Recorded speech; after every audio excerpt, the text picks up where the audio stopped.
Hello, it's your favorite YouTuber Idioma. What would I be talking about today? I'm going to be talking on the topic how to prepare adequately for your wedding.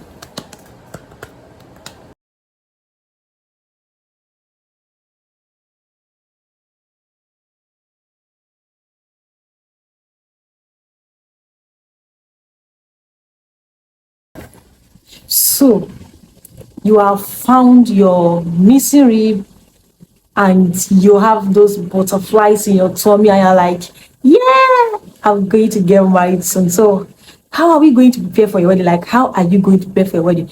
Preparing for your wedding is a lot of work. I remember when I was preparing for mine, it was a whole lot of work.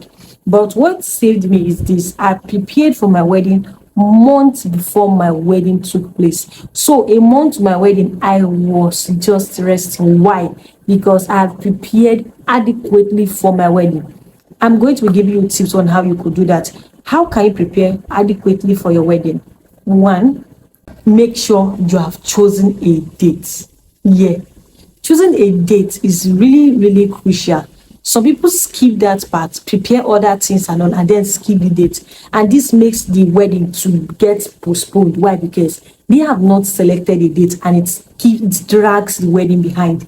Make use of the weather forecast. Look at the weather, make sure that that day is going to be a favorable day. If you want to do an outdoor wedding, you are going to be needing a tent, so you really need a weather forecast in that case. Even if you are doing an indoor wedding, you also need to use a weather forecast. Why? You wouldn't want your guests to be arriving under heavy rain or in heavy snow. Next, make sure your wedding dress is ready. Your wedding dress is really important. Make sure you have selected your wedding dress. If you want to buy a ready-made, make sure your ready-made wedding dress is ready.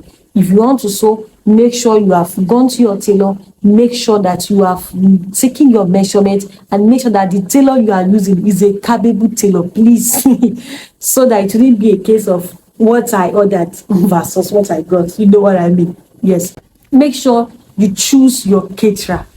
Your caterer is really important, so that you as the bride, you will not be hungry, and then your guests will not go home hungry without eating anything. Please choose your caterers wisely. You could work with an event planner. An event planner is actually necessary. Why? Because it helps to ease the burden off your shoulder. During my own time, my family were the one who prepared my own wedding for me. So most of those running around for some things like cooking and all, no, I did none of that. The only thing I know I did was to make sure my wedding dress was ready, my reception dress was ready, and I looked after my bridesmaids. I'm being honest, that was all I did while I was preparing for my wedding. Why? Because my family helped me to plan the wedding adequately, and including my husband's family did that as well. The DJ who is going to play song for you during your wedding, make sure the DJ that you are going to bring, you are going to build familiarity with him. Tell him your or her your choice of songs. Tell him or her the kind of songs that you want to be played on your wedding day. And if you have some particular song that you want to be played, maybe during the husband and wife dance with the father, dance with the mother, or you walking down the aisle, or your husband coming walking down the aisle as well. Tell the DJ the kind of song you want to be played, so the DJ will not play anyhow song during your wedding day. This is really necessary. Next, your MC.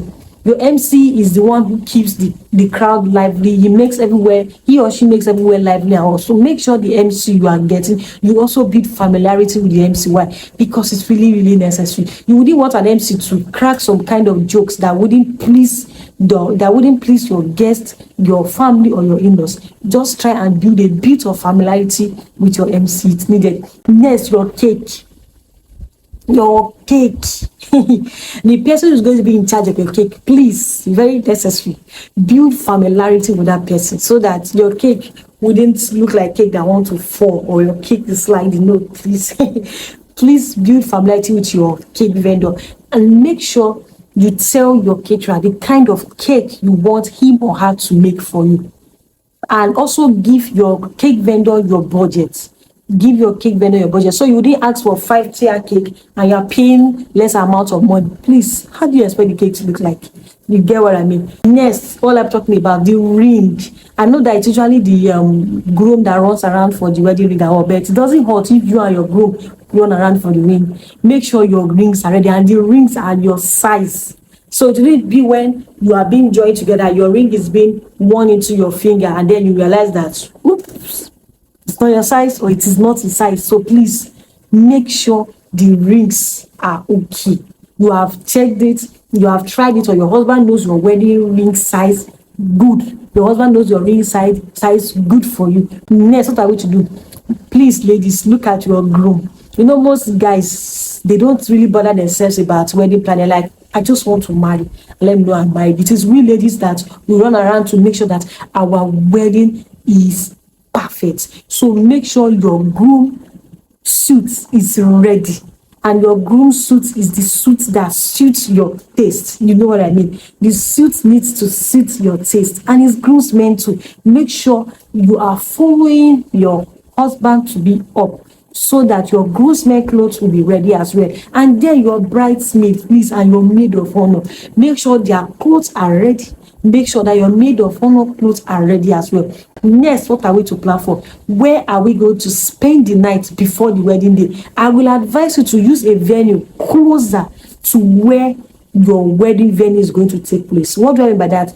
If you want to use your house, if your house is close to the wedding venue, good for you. But then if your house is far from the wedding venue, kindly look for an hotel or somewhere close by to the wedding venue where you can pass the night. Why? You wouldn't want to be stressed.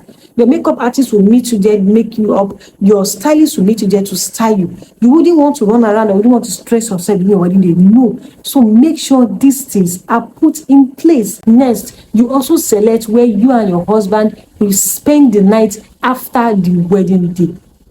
You could decide to spend the night at the same venue, at the same location where you spent the night to your wedding, or you could decide to spend the night at another location, not too far from your wedding venue. Why? Because you're already tired. You wouldn't want to be traveling far distance after your wedding. Next, make sure your decor, the decor you want for your wedding. It is going to be an indoor wedding, it's going to be an outdoor wedding. Please, your decor has to be to your taste. Why? You would want a wedding that you will remember, not when you're like, if you see my wedding venue, no, please. So the decor for your wedding, it has to be up to your taste. So when you are walking down the aisle, you are looking at everyone, you look at your venue, and in your head you're like, this is beautiful.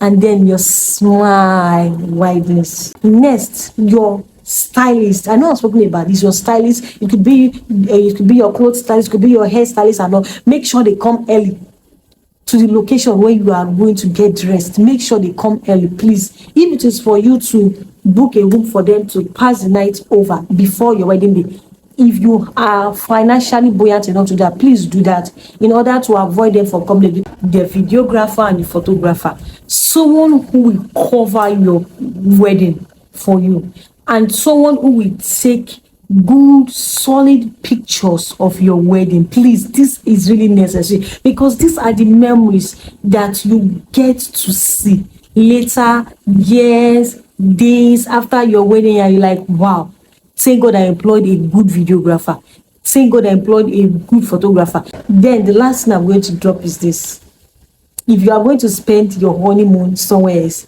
you and your husband to be should have planned appropriately for this. So plan for this appropriately. This brings us to the end of this video. Kindly like and subscribe to my YouTube channel. Bye. Mwah.